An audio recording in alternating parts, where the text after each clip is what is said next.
Hello friends, ఈరోజు మన ఛానల్లో ఒక మంచి స్వీట్ రెసిపీని చేద్దాం రండి. చూడండి, చాలా టేస్టీగా చాలా బాగుంటుంది. సింపుల్ రెసిపీ అండి.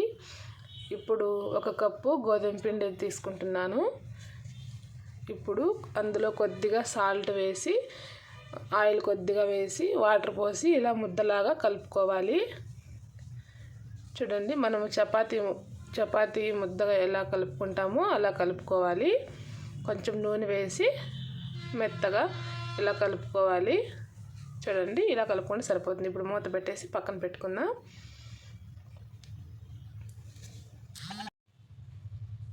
పక్కన పెట్టుకున్నాం కదా, ఒక 10 నిమిషాల తర్వాత ఇలా ముద్దల్లాగా ఇలా ఉండల్లాగా చేసుకొని మనము పూరీలకు ఎలా చేస్తామో అలా చేసుకోవాలి. మరీ పలచగా ఉండకూడదు, కొంచెం మందంగా ఉండేటట్లు ఇలా రుద్దుకోవాలి.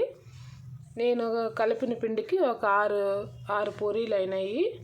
ఇప్పుడు పూరీలన్నీ రుద్దుకొని పక్కన పెట్టేసి, ఇప్పుడు స్టవ్ మీద పెనం పెట్టేసి ఒక కప్పు పల్లీలు ఇలా వేయించుకున్నాను. అదే చిన్న కప్పుతో శనగపప్పు వేయించుకోవాలి.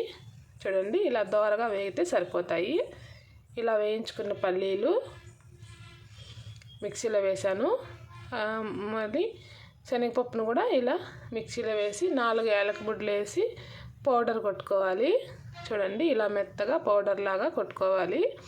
మిక్సీ పట్టుకున్న తర్వాత ఇప్పుడు అందులో వట్టి కొబ్బరి పొడి, మనం కావాలంటే పచ్చి కొబ్బరిని కూడా వాడచ్చు. వట్టి కొబ్బరిని కూడా వేసి పొడి కొట్టుకున్న తర్వాత అందులో బెల్లం కూడా వేసి పొడి కొట్టుకోవాలి. ఇలా మెత్తగా పౌడర్ లాగా కొట్టుకున్న తర్వాత మరొక గిన్నెలోకి వేసుకుందాం.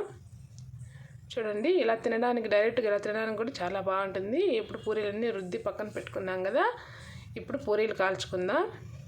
స్టవ్ మీద పెనం పెట్టి ఆయిల్ వేసుకొని, ఆయిల్ ఎక్కిన తర్వాత ఒక్కొక్క పూరీని ఇలా కాల్చుకుందాం.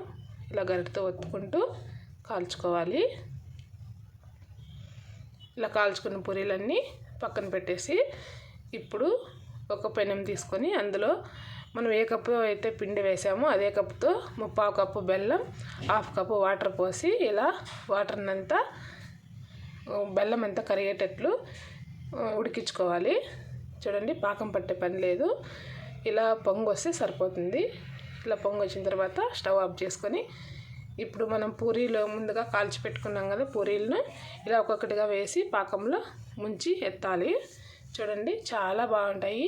ఇలా ముంచి ఎత్తిన తర్వాత మనం పౌడర్ చేసి పెట్టుకున్నాం కదా, పల్లీలు శనగపప్పు అంతా, ఆ పొడిని కూడా ఇలా వేసి ఇలా రోల్ చేసుకుందాం.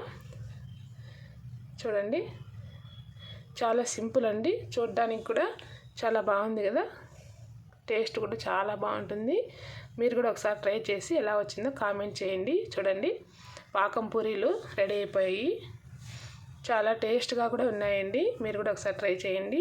ప్లీజ్ లైక్ చేయండి, సబ్స్క్రైబ్ చేసుకోండి.